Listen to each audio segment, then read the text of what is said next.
জানি না ভাই, আপনার কোশ্চেন মানে আমার কাছে অনেক ডিফিকাল্ট মনে হয়েছে। আলোচনা করলো, সমালোচনা করলো, এইভাবে নিয়ে এগুলি চিন্তাই করি না। আমি আমার আমার জিনিসগুলো নিয়ে বেশি চিন্তা করছি।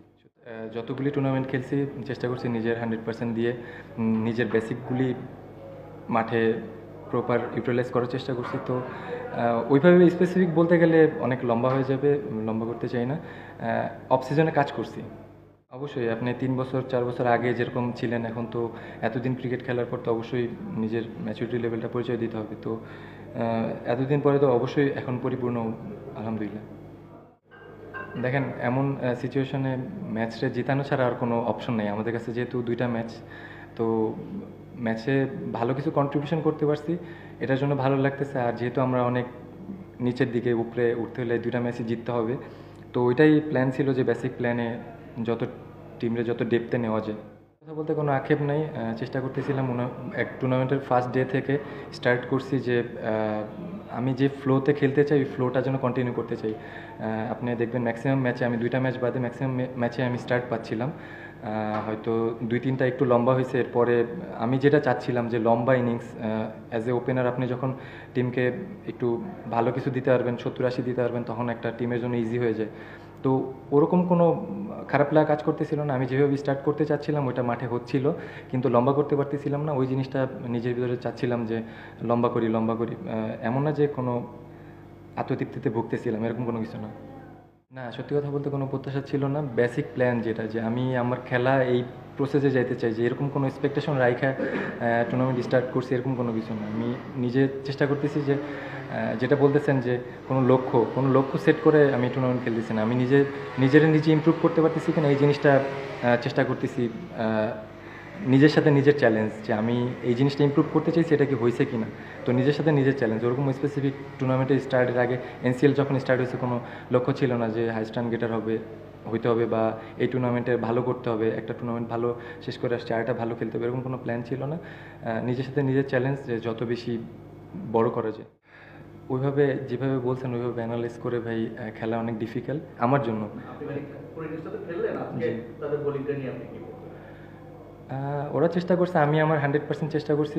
আমার এক্সিকিউশন বেশি বেটার হয়েছে দেখে হয়তো আমি সাকসেস। হয়তো ওরা প্রপার এক্সিকিউশন করতে পারে না, এর জন্য হয়তো ওরা অনেক ভালো বলিং ডেপথ, কিন্তু আমি আমার 100% দেওয়ার চেষ্টা করছি, এর জন্য হয়তো success. They are very good বলার। তো আমি ওদের নিয়ে অ্যানালাইজ করতে পারবো না ভাই। ওদের মানসিকতার পরিবর্তন অবশ্যই এটা অনেক ইম্পর্টেন্ট, কারণ মানসিক পরিবর্তন না আনলে আপনার জন্য ভাই অ্যাজ এ ওপেনার লম্বা ইনিংস খেলা ভেরি টাফ। আর যেটা বললেন যে ভাই স্পেসিফিক, আগে অফ স্পিনে অনেক ভালো স্ট্রাগল করতেছিলাম, তো ওই জায়গাটা থেকে বেরোয় আসছি যে কীভাবে ডট না করে স্ট্রাইক রোটেট করা যায়। আর হচ্ছে রেঞ্জ হিটিং, যদি আমি ভালো মুশফিক ভাইয়ের কথা বলতে হয়, আমি মনে হয় আরও 3 বছর আগে মুশফিক ভাই বলছিল রিভার সুইপ যদি কাজ করতে পারি তাহলে হয়তো আমার জন্য অনেক ইজি হয়ে যাবে। তো এখন অফ স্পিন বলে রিভার সুইপের জন্য আমার ইজি হয়েছে। দেন স্লগ সুইপ আগে অনেক ভালো ছিল, মাঝখানে আমি অনেক স্ট্রাগল করতেছিলাম, আউট হইতেছিলাম। তো এইসব জায়গা বলতে গেলে অনেক লম্বা হয়ে যাবে। তো অবশ্যই কিছু জিনিসের পরিবর্তন আনছি দেখে হয়তো এখন সাকসেসটা আসতেছে। জানি না ভাই, আপনার কোশ্চেন মানে আমার কাছে অনেক ডিফিকাল্ট মনে হয়েছে। মানসিকভাবে আমি জানি না, মানে আমি ওইভাবে চিন্তাই করি না যে কে আলোচনা করলো, সমালোচনা করলো, এইভাবে নিয়ে এগুলি চিন্তাই করি না। আমি আমার জিনিসগুলো নিয়ে বেশি চিন্তা করছি, সত্যি কথা বলতে। মানসিকভাবে মিরাজ ভাই তো অনেক মেন্টালি স্ট্রং একটা ছেলে। তো সবাইকে বুস্ট আপ করে রাখার চেষ্টা করে, ড্রেসিং রুমটা কাম রাখার চেষ্টা করে। হয়তো আমরা টানা 3-4টা ম্যাচ হারছি, তো ওইভাবে পেশেন্টলেস ছিল না কেউ, যে প্যানিক করে গেছে এরকম না। আমরা জানি কিন্তু যে আমরা দুইটা ম্যাচ না জিততে পারলে বাদ হয়ে যাব। এর আগে যে বরিশালের সাথে যেহেতু আমরা আগের দিনে হারছি, 180+ স্কোর ছিল। আমার মনে হয় না যে এত রানের উইকেট ছিল। আমরা ভালো ব্যাটিং করছি, বাট ভালো বোলিং করতে পারি না, হেরে গেছি। তো ওই জিনিসগুলি ড্রেসিং রুম অনেক সময় অনেক প্রেশার, অনেকে উল্টাপাল্টা কথা বলে। তো ওরকম কোনো কিছু হয় না, সবাই ভালো এনভায়রনমেন্ট ছিল। এইটা ভাই মানে আমরা আরও 2 দিন আগে থেকেই জানি, যেহেতু বরিশালের সাথে হারার পরেই জানি যে আমরা হারলে বাদ টুর্নামেন্ট থেকে। তো সবার ভিতরে তো ওইটা ছিল, ডিসিশন মেকিং নিয়ে, ব্যাটিং করবো না বোলিং করব। তো ওভারঅল এই প্রেশারটা থাকে আপনার, এরকম বড় টুর্নামেন্ট খেলতে গেলে এরকম প্রেশার থাকবেই। যদি ওইভাবে স্পেসিফিক বলতে যাই, ডোমেস্টিক সব কোচের কথাই বলতে হবে। বাবুল স্যারের সাথে কাজ করছি, সুজন স্যারের সাথে কাজ করছি, আনোয়ার ভাই নামে একজন আছে, ওনার সাথে কাজ করছি। আর ওইভাবে যদি একদম পার্টিকুলার একজন বলতে চান তাহলে আমি মাইন্ড ট্রেনিং নিয়ে কাজ করছি, তো ওটাও অনেক ইম্প্যাক্ট রাখতেছে এখন। ডিসিপ্লিন অনেক ইম্পর্টেন্ট জিনিস, ওগুলি মেনটেন করার চেষ্টা করছি। ডেফিনেটলি আমার ফ্যামিলি। ভালো কোশ্চেন ভাই। সত্যি কথা বলতে আমার জন্য, যেমন আমি একটু মানে মেন্টালি না ফিজিক্যালি একটু মানে ডাউন। ব্যাক টু ব্যাক আপনি 4 ডে খেলে আবার একটা T20 টুর্নামেন্ট মেবি 14-15 দিনে 12টা না কটা ম্যাচ খেলছি, এরপর অল্প কিছুদিন ব্রেকের পরই এই টুর্নামেন্ট। একটু যদি লম্বা গ্যাপ থাকে তাহলে আমাদের জন্য খুবই ভালো।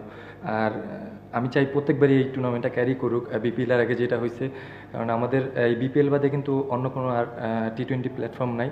তো আমি চাই এটা বোর্ডের কাছে রিকোয়েস্ট থাকবে যে প্রত্যেকবার যেন এই টুর্নামেন্টটা ক্যারি করে। না, অবশ্যই মুশফিক অনেক দিন পরে ইনজুরি থেকে কামব্যাক করছে, ভালোই স্টার্ট, দুর্দান্ত বোলিং করছে। আর হাসান তো অ্যাজ ইউজুয়াল সবসময় ভালো করে, ওর উপর আমাদের টিমের ট্রাস্ট অন্যরকম। তো ওরা গেমের ডিফারেন্স বের করে দিচ্ছে বোলিং পার্টে। যেটা যদি বলেন যে রনি ভাই বাদে কিন্তু সবাই মোটামুটি ভালো করার চেষ্টা করছে, কিন্তু হাসান, মুশফিক ওরাই গেমের ডিফারেন্স সিনারি বের করে দিচ্ছে। না ঠিক আছে, রেস্ট নিলে জাগুজি বা আইসবাদ নিলে ঠিক হয়ে যাবে মনে হয়। বিশেষ করে কি আপনার ফার্স্ট 100 বিপিএল মানে এটা কত স্পেশাল, আর হচ্ছে এবার রান হচ্ছে অনেক, মানে 8টা সেঞ্চুরি হয়ে গেছে মনে হয়, 7টা বা 8টা করে টুর্নামেন্টে সর্বোচ্চ। মানে উইকেট হোক, এই যে রান হচ্ছে, এটা আপনি কিভাবে দেখেন এবং আপনার সেঞ্চুরিটা আপনার কাছে কত স্পেশাল ছিল? না, এটা ফার্স্ট না সেকেন্ড আমি এক্স্যাক্টলি বলতে পারতেছি না। এর আগে একটা 100 করছিলাম, ওটা কাউন্ট হয়েছে কিনা আমি জানি না। এটা সেকেন্ড আই থিঙ্ক আমার যতটুকু বিপিএল। হ্যাঁ, তো অবশ্যই এটা জন্য স্পেশাল। আর একটা কি কোশ্চেন করলেন ভাই? রান হচ্ছে ভালো, প্রায় 8টা সেঞ্চুরি হয়ে গেছে আসলে, এটা আগে কখনো হয়নি। মানে এইরকম রান হচ্ছে বা মানে কিভাবে দেখেন এই বিষয়টা? অবশ্যই এরকম ভালো উইকেট হইলে সবসময় আমরা ধরেন এর আগে আমাদের দেশি প্লেয়ারদের নিয়ে অনেক কোশ্চেন হতো যে আমরা বাউন্ডারি মারতে পারি না, 4-6 মারতে পারি না। আপনি ভালো ট্র্যাক দেন, অবশ্যই আমরা ভালো খেলবো। এখন দেখেন আপনি এরকম উইকেট দিলে ব্যাটসম্যানরা সবসময় রান করবে। তো বাইরের দেশে আমরা সবসময় দেখি যে ওরা মারতেছে, এরকম আমরা সবাই এরকম মেন্টালি চিন্তা করে, মানে আমাদের দেশি প্লেয়াররা পারে না। আসলে ব্যাপারটা এরকম না, ভালো উইকেট থাকলে আমরা দেশি প্লেয়াররা অনেক রেঞ্জিটিংয়ে খুবই ভালো। Thank you. থ্যাংক ইউ ভাই।